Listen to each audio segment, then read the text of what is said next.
घोसी विधानसभा के उपचुनाव का प्रचार रविवार को समाप्त हो गया। 5 सितंबर को वोट डाले जाएंगे।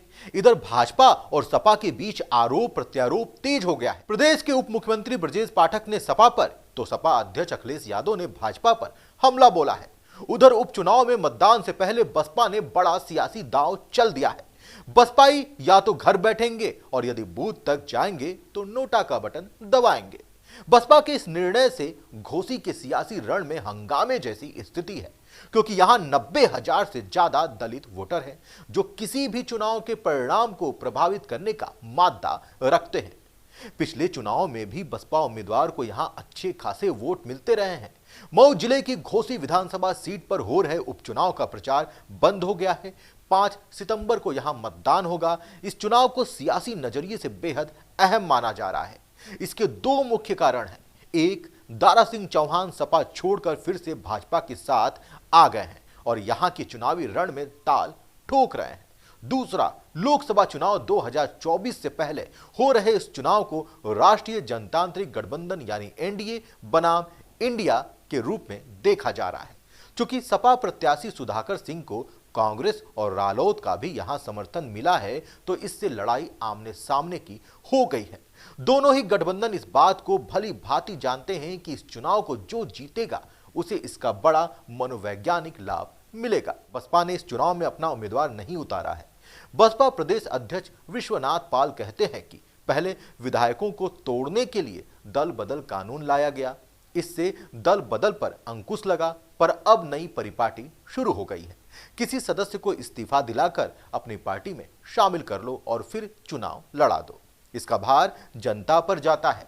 ऐसे चुनाव का हम बहिष्कार करते हैं। हमारे लोग चुनाव का बहिष्कार करेंगे। जो लोग जाएंगे भी वो नोटा का बटन दबाएंगे। इस सीट पर बसपा के वोटर की बड़ी भूमिका है।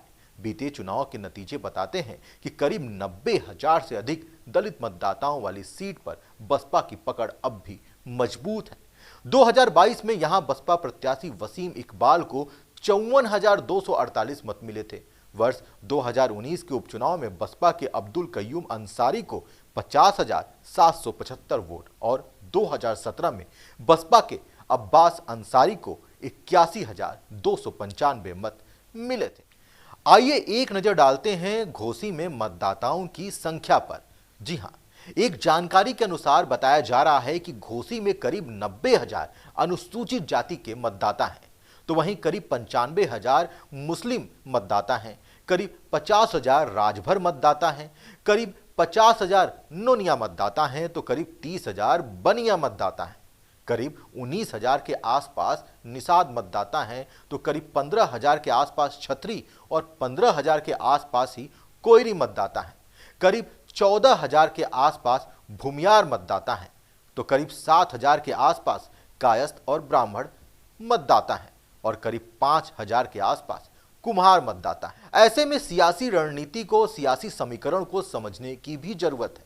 जी हां, आपको पता है कि एनडीए में ओम प्रकाश राजभर शामिल हो चुके हैं और राजभर मतदाता ओम प्रकाश राजभर के साथ हैं, जैसा कि जानकारी सामने आ रही है, और 50,000 के आसपास राजभर मतदाता हैं। तो अगर राजभर की वजह से एनडीए को वोट मिलता है तो कहीं ना कहीं भाजपा को फायदा हो सकता है।